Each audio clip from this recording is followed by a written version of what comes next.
Muchas gracias por estar aquí en otro episodio de Investigando la Biblia. Antes de empezar este video, tengo que terminar dándole golpecitos a mi hijo aquí y regresamos. ¿Es el sufrimiento un castigo, una prueba o un misterio que ninguno de nosotros nunca vamos a entender? Muchas gracias a todos ustedes por estar aquí en otro episodio de Investigando la Biblia. Realmente lo aprecio bastante. High five a todos ustedes. Gracias por estar aquí. Realmente lo aprecio bastante. Si tienen preguntas en lo que voy a decir en este video o tienen preguntas en otros videos que hice, por favor déjenme saber aquí abajo y haré lo mejor posible para regresar y contestar sus preguntas. Ok, esta pregunta es fascinante. Esta pregunta podemos hacer 55,000 videos de 3 horas cada uno hablando sobre el problema de la iniquidad, qué es el sufrimiento y por qué está aquí en la tierra.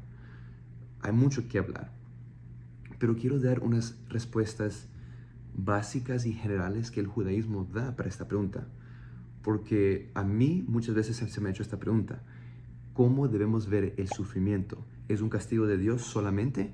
¿Son pruebas que Dios nos está dando a uno? ¿O solamente es un misterio y hay que solo poner la cabeza para abajo y seguir adelante? ¿Qué es lo que tenemos que hacer? ¿O qué es? Y muchas personas que eran religiosos o hay muchos ateos que le encantan debatir esta pregunta y tratar de demostrar a la persona religiosa, puede ser judía o cristiana o musulmán, que Dios no existe, porque existe el problema de la iniquidad o este problema o este concepto de sufrimiento que en la lógica de uno no hay lógica. Y si Dios es tan bueno y tan misericordioso, ¿por qué hay sufrimiento?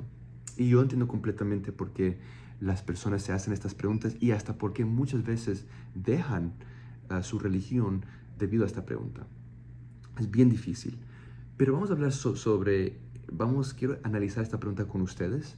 Y primeramente, para contestar la pregunta, ¿qué es el sufrimiento? ¿Solamente es castigo, prueba o es misterio? ¿Cuál es? Y la respuesta es que el sufrimiento puede ser un castigo de Dios, también puede ser una prueba para usted y también a veces es un misterio que Dios solamente conoce por qué ha permitido o por qué ha creado ese tipo de sufrimiento. Entonces la respuesta es todos.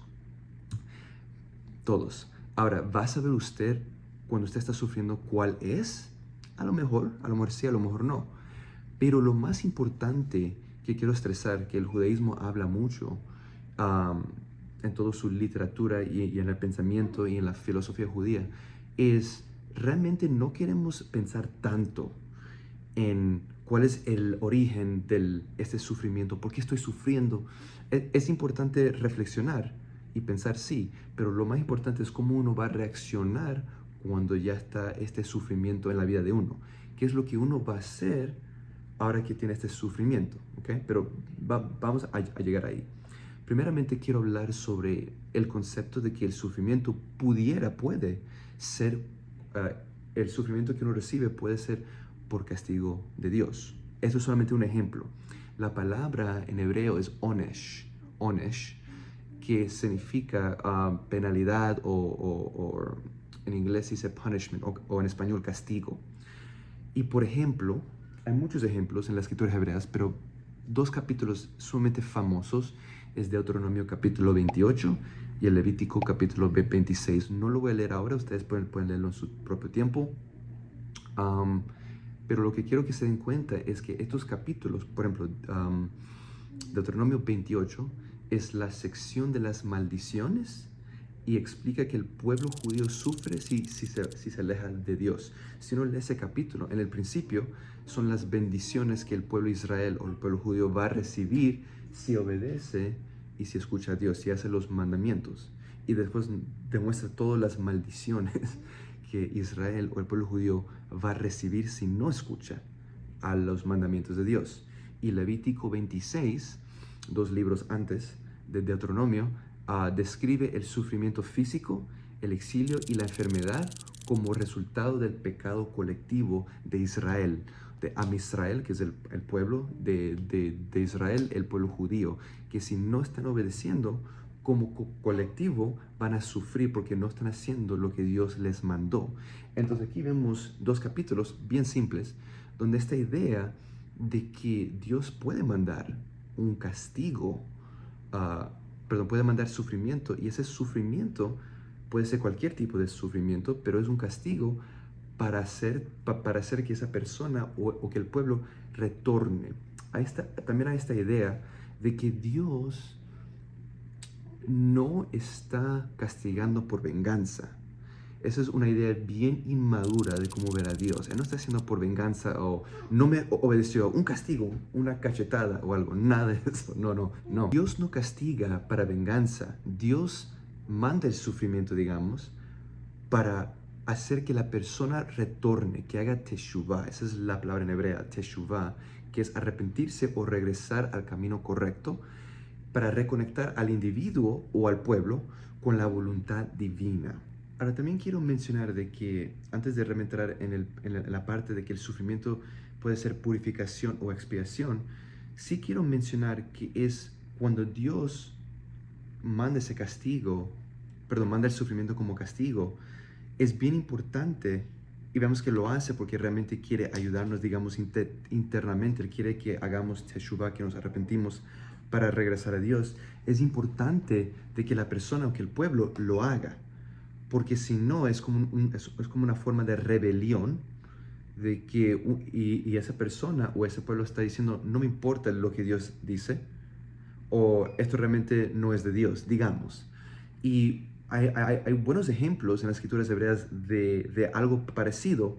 Por ejemplo, si usted lee primera de Samuel, capítulo 6, versículo 9, aquí vemos, aquí los filisteos vemos que ellos dijeron de que ellos estaban siendo afligidos, pero que era por chance. Entonces ellos estaban, digamos, rebelándose en contra de Dios, ante el Creador, y estaban diciendo, mira, estamos sufriendo, pero no es por Dios, estamos sufriendo debido a que esto es por casualidad, esto es por chance. Ellos estaban sufriendo, pero no hicieron el cambio interno o en su personalidad o lo que estaban haciendo externamente. No estaban cambiando para nada. También otro ejemplo está en Levítico capítulo 26, versículo 18. Hablamos de este capítulo anterior, donde aquí dice que si ustedes no me escuchan, o aunque yo les estoy diciendo esto y no cambian, entonces yo les voy a castigar mucho más. Entonces vemos que si Dios manda el castigo, el sufrimiento como castigo, el punto es que después eventualmente que cambiemos, hagamos esa teshuvah, regresamos a Dios y cambiemos, porque si no, entonces vamos a sufrir el doble o hasta más, porque no estamos haciendo no estamos cambiando al sufrimiento que Dios nos ha mandado específicamente a nosotros, como individuo o como persona. Ahora, quiero hablar un poquito sobre que el sufrimiento también puede ser como purificación o expiación. Ahora, cuando uno sufre en este mundo, hay esta idea en el judaísmo, hay una frase, por ejemplo, Gamzu Latova, que esto también es para lo bueno, esto también será para lo bueno, que todo lo que nos pasa a nosotros ha sido decretado por el Creador y es bueno, aunque sea malo o sea negativo esa experiencia o lo que estamos pasando, pero al final del día es para lo bueno de uno. Ahora, entiendo que esto puede ser un concepto bien difícil, dependiendo de qué tipo de sufrimiento uno está recibiendo, pero hablemos generalmente de esto, que el sufrimiento puede ser como purificación para el alma de uno.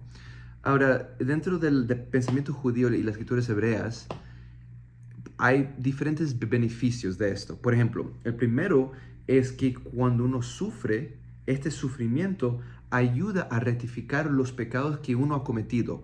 A lo mejor son pecados que uno sabe que ha hecho, a lo mejor son pecados que uno no hizo a propósito, pero todavía lo hizo, porque un pecado que uno no se dio cuenta, un pecado que uno hizo por accidente, todavía es pecado.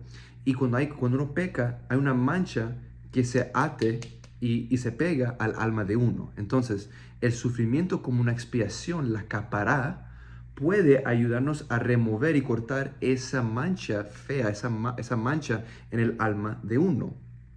Y esta idea aparece en diferentes sitios en las escrituras hebreas. Por ejemplo, en Salmos capítulo 41, versículo 5, Isaías 33, 24. Hay muchos versículos donde vemos esto, de que cuando uno peca hay una mancha en el alma y uno quiere pedir que Dios, por favor, perdóname, rectifica mis pecados para eliminar esta mancha. Otro beneficio, según el pensamiento del judaísmo, en cómo el sufrimiento puede expiar y otro beneficio es que si la persona todavía en su vida no se ha arrepentido y no se ha acercado a Dios o ha cambiado, vemos que cuando hay sufrimiento puede cambiar la persona para que cambie sus pasos malos o que pare de ser inicuo o pare de pecar y para que regrese a Dios y para que pueda regresar a Dios. Y vemos que hay una frase bien famosa en el Talmud que dice, si uno ve que sufre, debe examinar sus actos. Eso es cierto. Si no encuentra pecado, debe atribuirlo al amor divino. ¿Okay?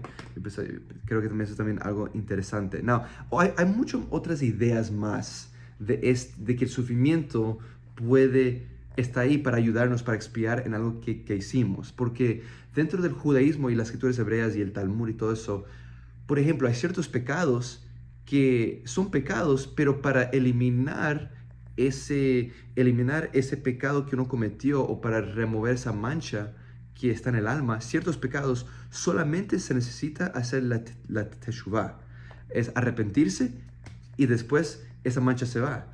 Hay otros pecados que son un poquito más graves o más graves y hay mucho más que se necesita hacer para eliminar esa mancha. Vemos que el primer paso es la teshuvah, pero también hay otras cosas que hay que hacer y una de ellas a veces es en hebreo es el yisurim, que es el sufrimiento, de sufrir de una forma u otra. Puede ser mucho sufrimiento o puede ser hasta poquito. Eso depende en Dios, pero ciertos pecados se necesita eso para sacar esa mancha. Ahora, a lo mejor en otro video puedo hablar en más detalle cuáles son esos pecados que se necesita el sufrimiento y los que no se necesitan. Si están interesados en eso, déjenme un comentario aquí abajo. Ahora, también el sufrimiento puede ser como una prueba, un examen para la persona. Puede ser un nisayón. Esa es la palabra en hebreo, un nisayón. Ahora, y un buen ejemplo de esto, bueno, hay un par de ejemplos que podemos hablar de esto. Por ejemplo, Abraham Avinu, vemos el primer patriarca Abraham. Vemos que si uno lee Génesis capítulo 22, aquí se habla sobre el Akeida, la ofrenda de Isaac, o casi la ofrenda de Isaac. Vemos que aquí, si uno lee el capítulo, cuando Dios le pide a Abraham que vaya y mate a su propio hijo, esto es llamado una prueba. Dios lo está probando porque todos nosotros tenemos potencial. Cada uno de nosotros, hasta el más pequeño, hasta el más viejo, hasta el más grande, el más inicuo, el más bueno, todos tenemos potencial. Y Dios sabe nuestro potencial. Pero después vemos que del potencial hay que tomar acción para ya ver el resultado actual. Y Dios prueba al justo no para que caiga, sino para elevarlo. Y también vemos que las pruebas, como acabo de mencionar, muestran el potencial interno de la persona y lo fortalecen. Cuando uno lo pasa, ya es como esa persona va a otro nivel más grande, a un nivel espiritual más grande y se acerca más a Dios. Porque el propósito de ese nisayón o esa prueba era para fortalecer la fe y el carácter del individuo.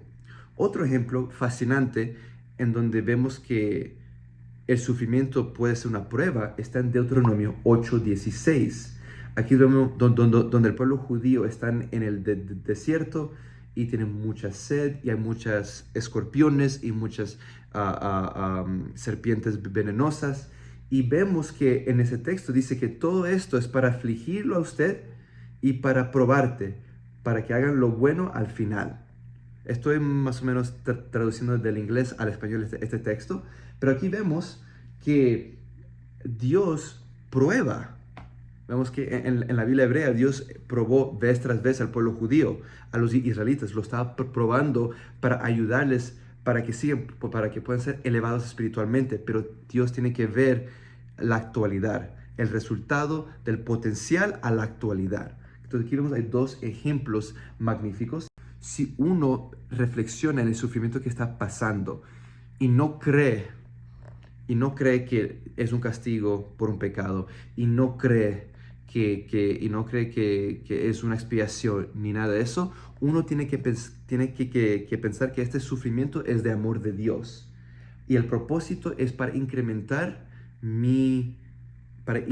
lo bueno que yo me merezco en este mundo, o más importante, en el próximo mundo. Porque si hay esta idea de que en el próximo mundo, en Olam Haba, en el paraíso, digamos, va a ser el regalo y el mérito que uno se gana aquí en este mundo, que va a ser multiplicado, digamos, 100 veces o 5000 veces en el próximo mundo. A lo mejor para nosotros esto es un tema bien complicado o realmente no entendemos, y eso es normal porque primeramente en la Biblia hebrea casi no se habla de eso, y como no sabemos qué es ese otro mundo, o realmente entendemos completamente qué es el Olam Haba o el paraíso, realmente no entendemos porque no hemos experimentado, perdón, no hemos tenido experiencias en eso, no vamos a entender, y es completamente normal. Pero quería compartir todo esto con ustedes. En conclusión, el sufrimiento puede ser un misterio, puede ser una prueba, puede ser para corregirte, una expiación o un castigo de Dios porque uno pecó, digamos, a lo mejor a propósito, o hiciste algo que realmente no te diste cuenta, pero Dios todavía te está mandando ese sufrimiento, grande o pequeño, para sacar esa mancha de tu alma. Otra vez, hay mucho más de qué hablar, pero quería compartir estas ideas con ustedes. Si tienen una pregunta, por favor, déjenlo aquí abajo, realmente lo aprecio bastante. Muchas gracias y hasta la próxima.